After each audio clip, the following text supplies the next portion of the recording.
María Montes, no estás aquí. ¿Dónde estará? Aquí estoy, doctor. Debo estar al principio porque mi micrófono está prendido. Gracias, doctor. Bien, vamos a ingresar a un nuevo capítulo, que es un nuevo capítulo que es extraordinariamente bueno, porque se trata del riego sanguíneo del cuello y del cuello y de la cara. A esto se llama la región carotida. Región carotida se llama porque ahí se van a encontrar las arterias carótidas. Ahí se van a encontrar, que son las responsables de la irrigación de la cabeza y del cuello. O esternocleidomastoidea, porque en esta región donde se extiende el esternocleidomastoideo se encuentran las arterias. Por eso se llama también llamada esternocleidomastoidea. Entonces vamos a abordar este tema. Aquí tenemos en las regiones laterales el esternocleidomastoideo, ambos lados. En estas regiones se encuentra la arteria Doctor, esternocleidomastoidea. ya hemos avanzado este tema. ¿Ya han avanzado? Sí. Entonces, ya pues yo les decía por ese carotidia, ya han avanzado. Entonces seguimos a otra, a la región supraclavicular. Entonces, perdón, entonces vamos a irnos a la supraclavicular. Doctor, creo que no hemos avanzado aún. La región supraclavicular. Las que han grabado, ¿saben? María y Erika. Sí, doctor, hemos avanzado. Entonces, aquí vamos a hablar de esta otra.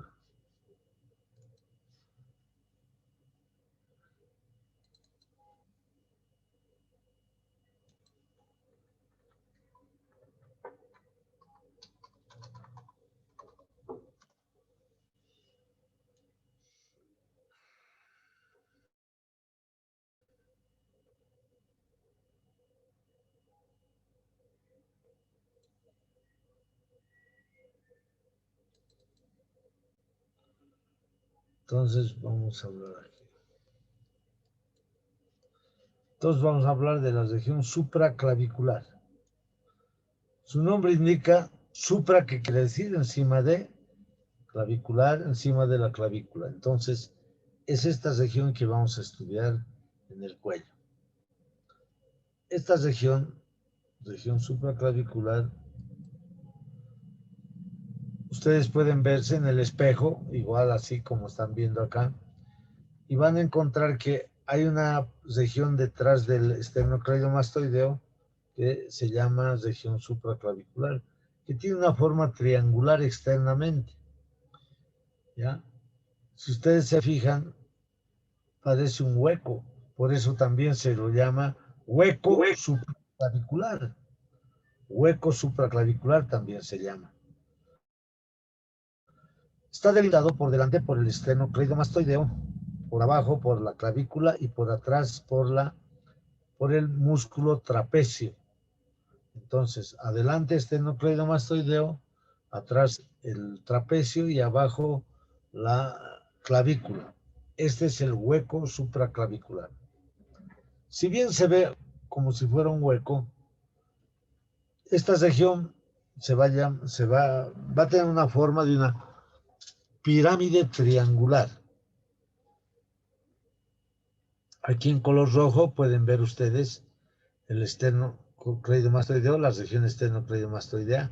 Detrás de la región esternocleidomastoidea se encuentra la región supraclavicular. Aquí está la región supraclavicular. Aquí están los límites. Esternocleidomastoideo adelante, abajo la clavícula, atrás el trapecio.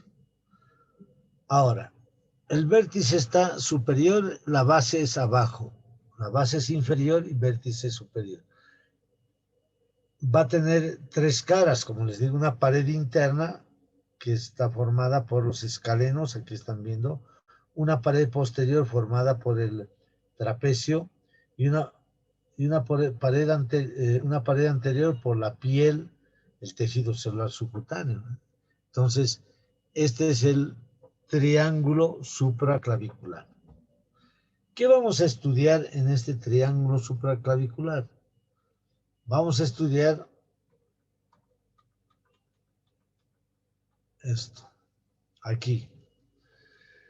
Vamos a estudiar una arteria importante, que es la arteria subclavia, una vena, que es la vena subclavia, las raíces del plexo braquial, que están las raíces del plexo braquial, y los músculos escalenos. Aquí tenemos escaleno anterior, medio y posterior. Entonces, eso es lo que vamos a estudiar. Les decía que tenía esta región supraclavicular tiene una forma de una pirámide. La base es esta, donde está la primera costilla. Aquí está la primera costilla, ¿eh? Que divide en dos partes la base, una base por donde pasan los nervios y la arteria y la vena, y otro que está en la parte profunda. Entonces, esto corresponde a la región supraclavicular. Estos son los elementos que vamos a estudiar en la región supraclavicular. Bien. Vamos a empezar hablando de este músculo que está en la región posterior, que es el trapecio. El trapecio.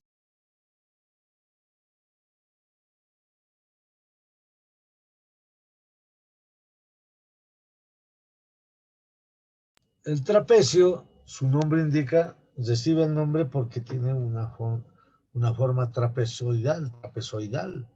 Entonces, vamos a estudiar este músculo, trapecio. Se extiende, este es el trapecio, se extiende, vean ustedes, desde la columna cervical y dorsal, desde toda esa columna cervical y dorsal, hacia la región del hombro, ¿ya? Tiene una forma trapezoidal prácticamente. Se inserta, miren ustedes, en la línea curva occipital inferior. Se va a insertar en las apófisis espinosas de las vértebras cervicales.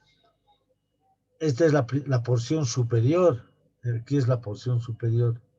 Luego la porción media, desde la séptima más o menos vértebra cervical hasta la sexta vértebra dorsal, la parte media, ¿ya? Y la parte inferior desde la séptima vértebra dorsal hasta la duodécima. ¿Por qué se llama primera o porción superior, media, inferior? La vamos a definir. Vean ustedes aquí, es un músculo bastante voluminoso. Aquí estamos viendo. Este trapecio va a tener tres porciones porque la porción superior, aquí estamos viendo cervical superior, va a dirigirse a insertarse hacia el hombro a la clavícula. Se va a insertar en la clavícula. Por eso, porción superior o porción clavicular. Luego la porción media, que en color verde están observando, se dirige hacia el acromion, porción acromial, y dirige a la apófisis espinosa del omóplato, ¿no? Es la parte inferior. Entonces, son tres porciones que va a presentar el trapecio: superior o clavicular, media o acromial e inferior o espinosa. Así va a ser. Esas tres porciones muy importantes para nosotros. Aquí vemos la clavicular, la acromial y la espinosa. Tres porciones bien nítidamente diferenciadas. Los movimientos que van a ayudar para la cabeza son importantes, en la flexión, en la extensión y por supuesto en la elevación de los hombros, porque se inserta en la clavícula, en el acromio y en la apófisis espinosa. Por lo tanto, la elevación de los hombros se debe justamente a la contracción de este músculo que es el trapecio. Aquí podemos ver, cuando se hace este ejercicio para elevar el hombro, entonces se contraen la porción media y la porción superior aquí, están contrayendo. Este es el ejercicio, vean ustedes cómo se debe realizar para fortificar el músculo trapecio, elevar los hombros. Por supuesto, podemos utilizar unos pesos en las manos para que haya más presión en este ejercicio, en la elevación de los hombros. Aquí vemos igual, en este atleta vamos a ver la elevación de los hombros con pesos que van desde de acuerdo a la cantidad de fuerza, a la fuerza que tengan, de 5 kilos, 2 kilos, 10 kilos, etc. ¿no? Entonces, esto sirve para que el trapecio que está aquí atrás actúe perfectamente. Esa es la función del trapecio, elevar los hombros. ¿Bien? Nada más. Ahora el trapecio, ¿cómo está inervado? Ya habíamos dicho cuando hemos hablado del esternocleidomastoideo. Está inervado por el 11º par craneal, o llamado también nervio espinal. Ese es el que inerva al trapecio. Vamos entonces ahora ya al contenido de las regiones.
Bien, entonces ahora vamos a hablar de la arteria subclavia.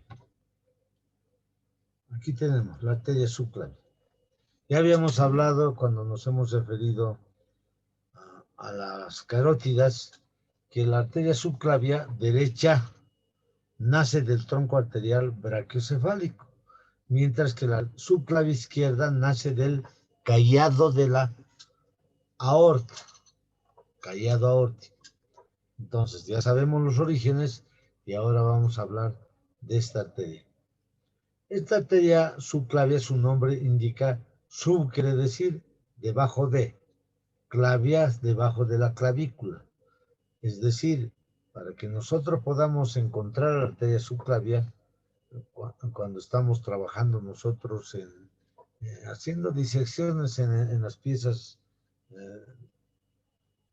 anatómicas, debemos luxar esta articulación esternoclavicular y llevar hacia afuera la clavícula para tener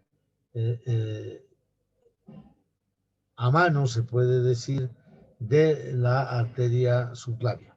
Entonces, la arteria subclavia va a dar ramas ascendentes y va a dar ramas descendentes.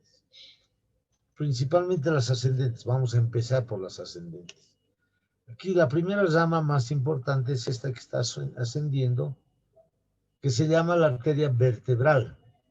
Esta arteria vertebral nace de la cara superior de la subclavia y se dirige hacia la región cervical e ingresa por los agujeros transversos de las vértebras cervicales desde la sexta hasta la primera. Vamos a ver aquí Aquí está, la arteria vertebral. Entonces, se dirige desde la sexta hasta la primera vertebral y luego se unen las dos vertebrales derecha e izquierda y para formar una arteria, la arteria basilar. Aquí estamos viendo. Las vertebrales pasan por el agujero occipital o agujero magno. Entonces, una vez que pasan por el agujero magno, se van a unir las dos, se anastomosan las dos vertebrales y forman la arteria basilar. Esta es la arteria basilar que va a estar ya esto dentro del tallo cerebral. Este es el tallo cerebral. Aquí tenemos, va a estar en un surco en la cara anterior de la protuberancia. Hasta aquí nomás tenemos que hablar porque ya hablaremos después de la arteria basilar, de la importancia que tiene dentro de la irrigación del tallo cerebral y del cerebro. El próximo semestre vamos a abordar este tema. Entonces, eso es lo primero que debemos saber de la arteria vertebral, esta primera arteria. La segunda arteria es esta. Este es un tronco en realidad, y así se conoce. No quiero que estén hablando otras cosas. Correctamente van a decir, ¿qué tronco es este? Se llama tronco tirobicérvico escapular. ¿Qué significa esto? Tronco, tiroideas, la tiroidea inferior, que ya hemos hablado cuando nos hemos referido a la glándula tiroides, la tiroidea inferior. Y aquí vamos a ver, no, ya hemos visto entonces, ya hemos visto la tiroidea inferior. Aquí está, la tiroidea inferior que se dirige al polo inferior de los lóbulos de la glándula tiroides y se anastomosa con la tiroidea superior. Esta es la primera rama del tronco tiro, que se llama tiro. Ahora, bicérvico, ¿qué quiere decir? Dos cervicales, una cervical ascendente y una cervical transversa, ¿ya? La cervical transversa. La ascendente y la transversa son arterias que irrigan los músculos, aquí los paravertebrales, los músculos paravertebrales y los músculos escalenos y el músculo esternocleidomastoideo. Estos músculos, por lo tanto, están irrigados por estas arterias. Son arterias musculares, o sea, van a irrigar los músculos de esta región. Y la escapular posterior va a ir a formar parte del arco arterial periescapular que está alrededor de la escápula. Aquí vamos a ver.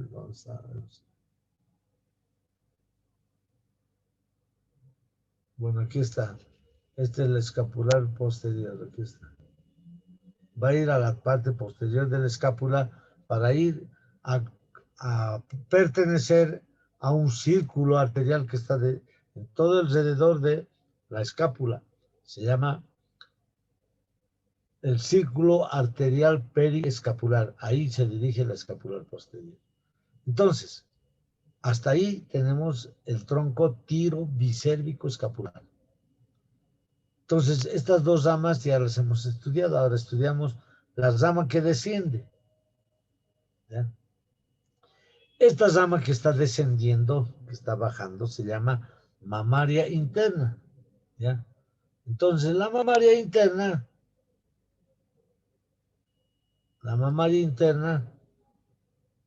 va a encontrarse, aquí, ven ustedes, desciende por el tórax, ingresa al tórax, se llama.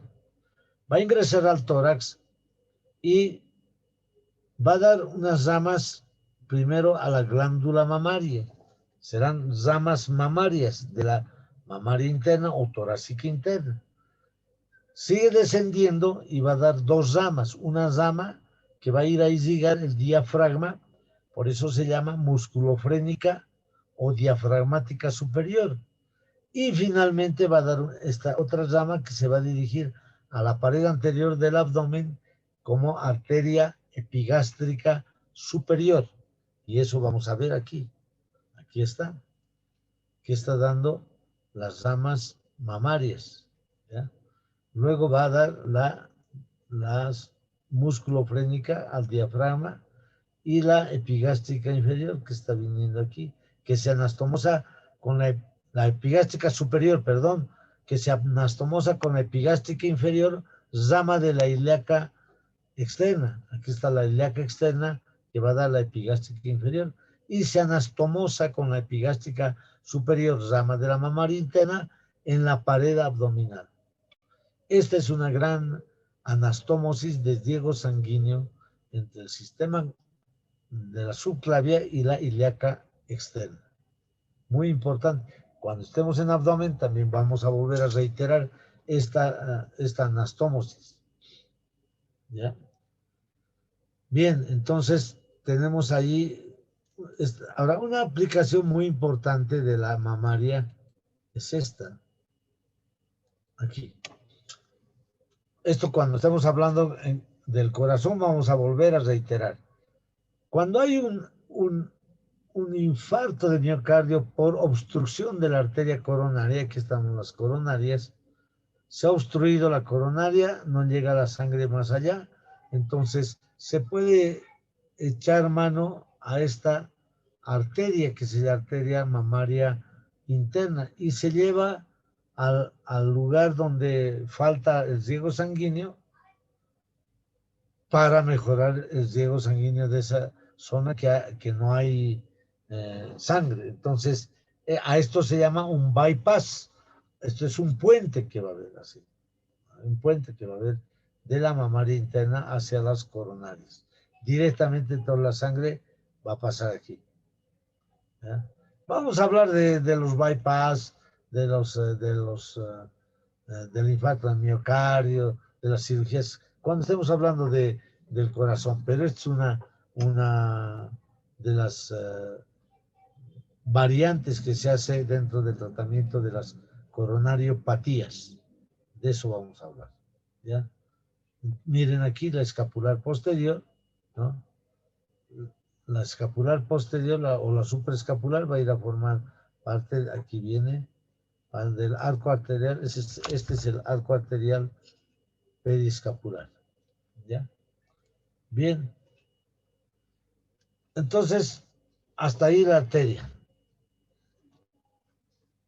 Ahora vamos a hablar de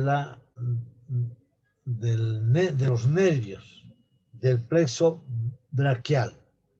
Aquí estamos viendo en esta imagen las raíces del plexo braquial. Después vamos a hablar de la vena porque es un capítulo aparte también.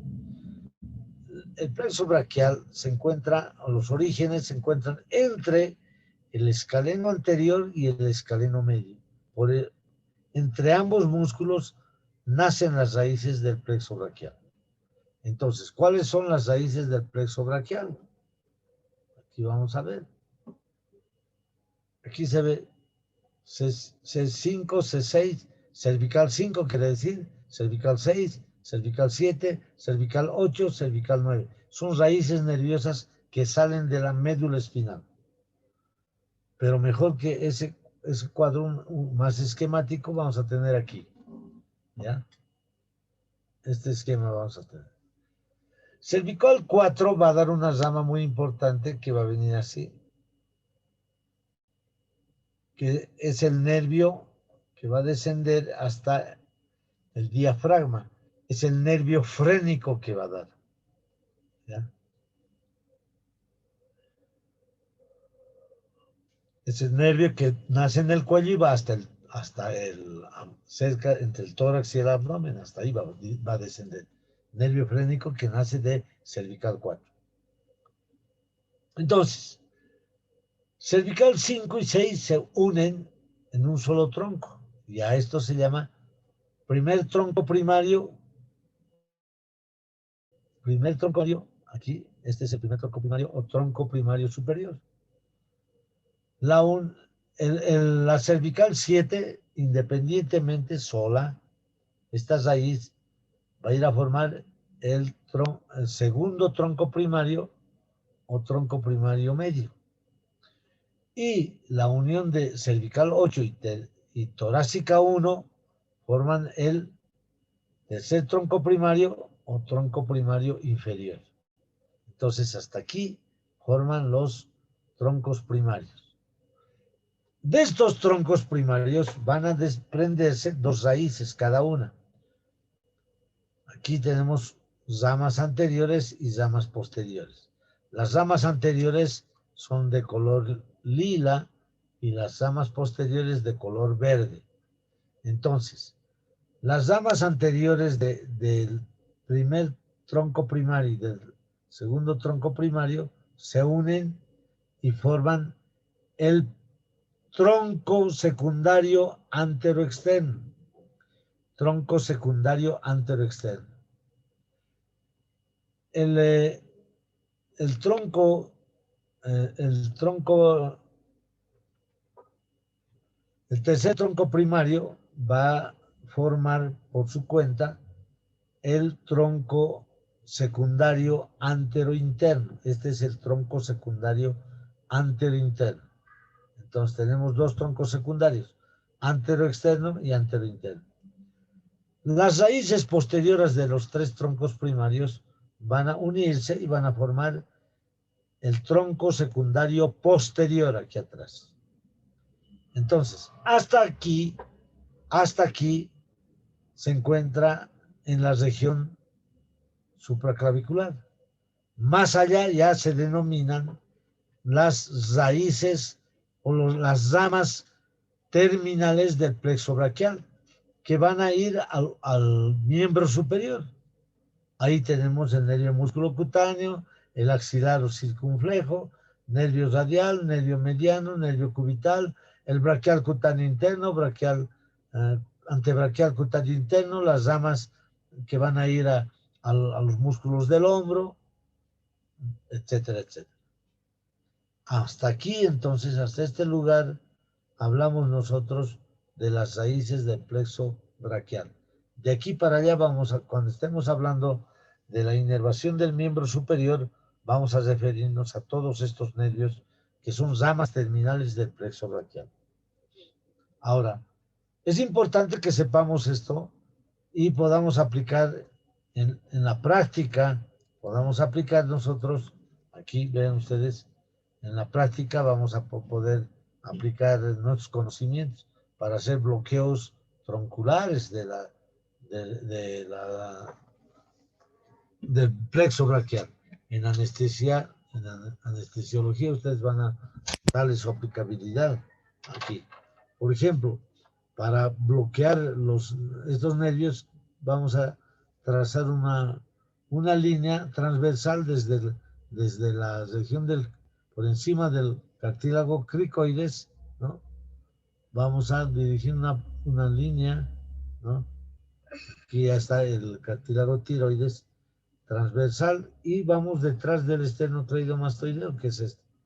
Ahí podemos puncionar y ahí tenemos el bloqueo del plexo braquial, de las raíces del plexo braquial.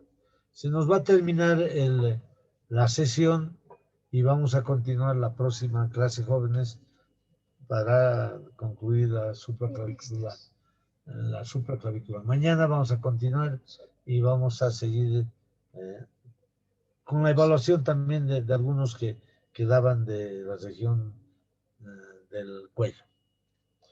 Para el día sábado, región carotidia, por favor. Para el día sábado, región carotidia.